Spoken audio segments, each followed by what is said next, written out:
everyone, welcome back to Santino Sunday Cigar Review. We're starting off this 3-week cycle with Caldwell Cigars today. I'm Mark. I'm Rob. And with us we have... I'm Mandy. Hello. Mandy, sorry. Mandy, go ahead and tell them what you do before we get this thing going. Sure. So I work for Appelt's Quality Liquors. We actually carry a few different products. A couple of the biggest ones here that we have at Santino's would be our Meads. So today we're going to be sampling a couple of hidden legend Meads. We have more of a traditional and a little bit more of a contemporary Mead today. So. Yeah. Awesome. Yeah, we're going to dive into that. We're going to pair that with the cigars. We're starting off with the Eastern Standard Midnight Express, the Toro. So we're going to cut these things up. Rob's going to tell us a little about what they're made of, and we'll get back to you shortly. All right, guys, so we're here smoking this Midnight Express, the Eastern Standard from Caldwell Cigars. Going to be a good smoke. We smoked this one a few times, but we're excited to get started week one with Caldwell. So Rob's here, and he's going to tell us exactly what the cigar's made of, and then we're going to cut these things up and get into them. All right, guys, as he's mentioned, it's the Eastern Standard Midnight Express by Caldwell. The wrapper is a Connecticut Seed Arabica Maduro. The binder is Dominican Habano. Filler is a Dominican Republic Corojo and Criollo 98 and Nicaraguan Habano. We're going to be pairing this today with the Pure Honey Mead by Hidden Legend. Yeah, so we're going to cut these things up, get into it. Our special guest, Mandy, will be here with us today. She's going to talk a little bit about the Mead for those who don't know what it is, and we'll get this thing going. All right, guys, so we've cut in these things, and we're about half an inch, respectively, each of us, going through them so far. Mandy, since you're our guest, talk a little bit about what you're tasting so far. How's it feeling for you? So this is definitely, I'm newer to smoking cigars. You guys have been introducing me. It's definitely a little darker.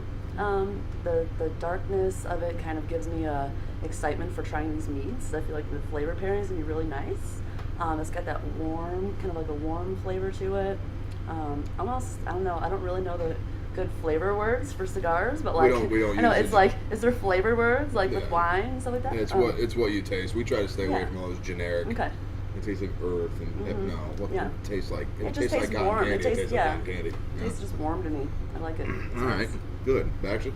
Well, first of all, I want to thank everybody for finally getting some beauty on the set, okay? Because we've needed that for quite a while. Yeah, I'm sorry, you don't qualify. But the Connecticut seed in this is I can taste the dry. It has a very creamy smoke. Right. When actually, and a very good draw. And once again, Mark, it's a Maduro, and you know that's not my favorite, but it does not taste like a typical Maduro that I typically think of. So Right. it's pretty good. Yeah. So far, I gotta agree. It's got a real warm smoke, like you said, and Baxter, it is real creamy, but it's almost got kind of a buttery finish to it. It just kind of it stays on your palate. It's not really going anywhere. You know, the saliva production, it just kind of keeps it. It makes it more and more potent. So, have you had the Mead yet with it? No. Good. Let's go ahead and try that, and then Mandy, tell us a little bit about this one that we're drinking here, this hidden legend here. Yeah, so this here is the Pure Honey. This is considered more of a contemporary mead. This is made with wildflower honey. So like a traditional, like I said, that's going to be made with more of a clover honey. This one's a little bit lighter, but it is a semi-dry wine. So it's kind of made to be similar to like, a semi-dry wine, but it's, again, made out of honey. So it's not technically a wine. Interestingly enough, the government doesn't quite recognize mead yet as its own liquor, which we're working on. So it's funny because it's the oldest liquor known to man, but Right. it's kind of getting back, into rotation in bars and in some places. So it's really fun, and like I told him, this is the first place that I thought to come with it when I started selling it. So this is a very nice pair with with the cigar. And So what do you think it does for you with your smoke there? let's try to. Yeah, very complimentary. Wow. And you said buttery finish. It almost like brings that out too, Yeah, with the meat. yeah, Interesting. definitely. Yeah. Baxter, Yeah, I instantly really good. got the clove taste in it, and it with this, it kind of balances itself out to where it's, for as early as it is, it's wonderful. and we're busted again. No, I gotta say, yeah, that so far going through this first third with that meat, especially that subtle honey that's in it, it really does complement that buttery note that I'm talking about. When when you cook with a butter, you butter toast, and you can taste the butter over. It's kind of more of a potent taste than much anything else. This has a real buttery complex to it. I mean, they're burning great. I'm not seeing any problems anywhere at all. Nice solid draw on it so far. What we're going to do, we're going to smoke through these a little bit more. We're going to try this a little more traditional type mead I think we have next. And then we'll let you guys know what we think. I'm going to try buying tonight. All right, guys, we're back. We're a little further into these things. We've kind of switched up meads here. We're going to go with our second one. Mandy, would you mind breaking that down before we get into this? All right, so like I said, the first one, we had that pure honey. It is a little bit of a lighter flavor. It's interesting the different types of honey, how it changes the flavor so much. This one here is the King. So this is made in Montana, by the way. I'm just throwing that out there, but you see that bottle? Hidden Legend, very nice, very nice. I know we get this tight shot in here. So this one is going to be, like I said, made with, it's more of a traditional style. So you just have like a more full flavored mead here. And it actually goes a little better, in my opinion, with this particular cigar because it's a little bit darker. So the flavors kind of like bring each other out a little bit more, you know? What do you guys think about it? Do you like this one or the other one or both? Or what do you think? Yeah, they're good. We were talking when we were smoking a little bit that whole buttery thing that we were talking about, a little bit of the cigar, I think we all kind of agreed on. It's still there, but it's starting to develop a little bit more spice. You know, it's just getting spicy. I don't want to say any type of pepper. It's just, you know, you're starting to feel it on the side of your tongue, kind of in your cheeks and your palate. It's starting to pick up some spice to it. That mead there, that one is fruitier, I want to say. Yeah. So what it does is it kind of, in a sense, the cool thing about mead, even though it's called a honey wine, it doesn't treat your palate like wine. When you drink wine, you take a drink of the wine stays. Right. It's there. You know, you could drink wine, eat a meal, take another drink 20 minutes later, you're still going to taste that wine in your mouth. It's not going to go anywhere. What the mead does, the mead's almost like a water, and not in taste, but in its palatability. It comes on, it's there, you taste it. You know, a couple minutes later, it's gone again. And when you try it again, it's not that you're kind of getting the same taste, that you're having the same taste again, but over time. You know, it doesn't just sit on your palate and rub you down. So with the spices that are starting to build up in this, I'm kind of curious to see if it gets a little, you know, hotter and what else happens down the road. But that one works pretty well, I think, man. What do you think? Well, exactly what you said. I noticed that this particular wine actually, I felt or tasted the changes that this cigar was going through, and this wine actually accentuates that change to me, to my palate. It actually brought out that change in taste a lot more radical than the other wine. The other wine was a lot milder, for a better word, lack of a better word. Yeah. Right. But it's enjoyable, but it is different right now. It's changing. Yeah, it's kind of a fun pairing too. You know, Rob and I we've done a lot of that pairing talk, and I feel like with mead, it doesn't. I don't want to say it doesn't matter what you're smoking. It's kind of a safe pairing option, you know, because of the lack of ingredient. Let's put it that way. There's not much in it. Right. You know, it's just because of the lack of ingredient and the way that it's done. You know, without that whole palate takeover that we always talk about, you muff something out because something doesn't go away. There's no carbonation to it, nothing at all. Side note: there's no sulfites in this. Exactly.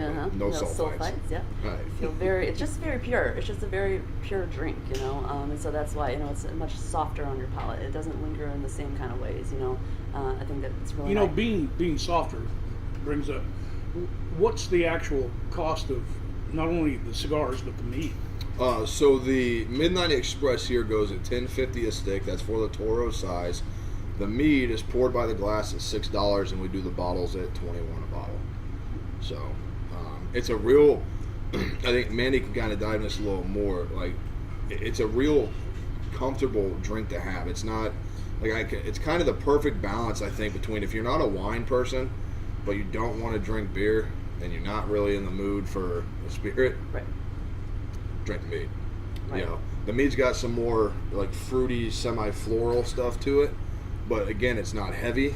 It doesn't weigh you down. There's not any lingering effect of it. You know, that's where I can put it. Right. Well, this is, you know, we had the conversation earlier, and it's kind of like, you know, if you go into a world-class establishment that has a great selection of cigars and liquors and craft beers and the like. Okay, this is what I would say is stepping out of your box.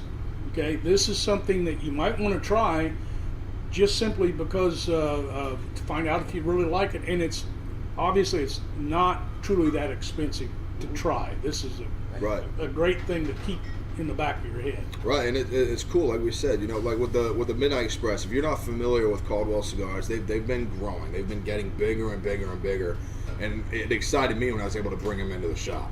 It was a lot of fun. People, if you smoke Caldwell, you'll like Caldwell. We'll break it down a little more in the Try Buyer tonight. But if you're settled on Caldwell and you always drink the same thing, and you want to try, it's not scary to step out and try it. Especially if you're a wine drinker. It'll take you to a little lower level of the wine type, So we're gonna get into this before we do our try by tonight. Let's get down into kind of our last third here, and then we'll come back and we'll talk about these things. All right, so it's time for our try by tonight. The most exciting part of this whole thing. It's start taking bets on if anybody's gonna deny this now. No. All right, we'll see. Mandy, why don't you go ahead and go first? With the cigar and the pairing, you do a try, a buy it, or deny it. You want someone to try it, you absolutely want someone to buy it, or do you just tell them just not to do it at all? Oh, my recommendation on pair? Oh, 100%. 100%, 1,000%. Okay, all about it. Okay, so Mandy is 1,000%. 1,000% in. Buy it. We'll chalk that up as a buy. All right, Bax, how you feeling, man? Actually, once again, just simply, it's a Maduro. It tastes different than a normal Maduro, all of that, but this is something that I personally would not go in and get as a cigar for me personally. Would I say it has a range that somebody else might enjoy? Yes, I definitely do. The Mead complements the cigar, okay, but I'm just not a Maduro guy. Right. I gotta say it's a try for me. It's a good medium-bodied cigar. The strength profile is kind of a low, medium, low. Nothing too crazy on it. Cigar's built fantastically. It breathes real well. It smokes real well. None of us had any problem with the ash at all. It's holding together. It's very well built. I'll give it that. This is kind of a cigar you want to smoke daily. Something you want to do. Try it. This may turn into your daily go-to. Especially if you're not a light smoker, but you're not a real full strength smoker, this would probably settle in real nice for you. And again, like with the Mead, with the Hidden Legend stuff, the Mead, it really accentuates the flavors of the cigar. That butteriness that came through when we started smoking it, that we all kind of got, it kind of helped keep that on the palate, let you taste the cigar for a while. And then, the spices are still there. I don't want to note it to any one spice. There's not really anything that's jumping out, not any type of cooking or anything like that. But it's just got a nice encompassing spice that goes around the palate. So it's definitely a try for me. So we got to try, 1,000% buy it, and try. I don't know. He's trying not to deny it, but he wants you to try it. So we'll put it that way. Yeah. So guys, that's week one with Caldwell Cigars. Our little thing that we do. Go down there, like, comment, subscribe, and ding our little bell. If you leave a comment, and you're 18 years or older and local to the St. Louis area, if your comment receives the most likes from the viewers, you come in, you're going to win this cigar and have the chance to sit here on the show with us. All right. Mandy, I want to thank you for coming on to us today. Thank you. Anything you want to say about the Mead before we sign this thing out? Come to Santino's and get you some. That's all I got, That'll work. Bax, anything? Remember, when you're in a world-class place, it's like going to Disneyland, okay? Why go if you're not going to ride all the rides? There you go. Well, I'm Mark, guys. Since Mike's not here, I'll let you know. Santino's, we smoke, we drink, and we know things. Cheers.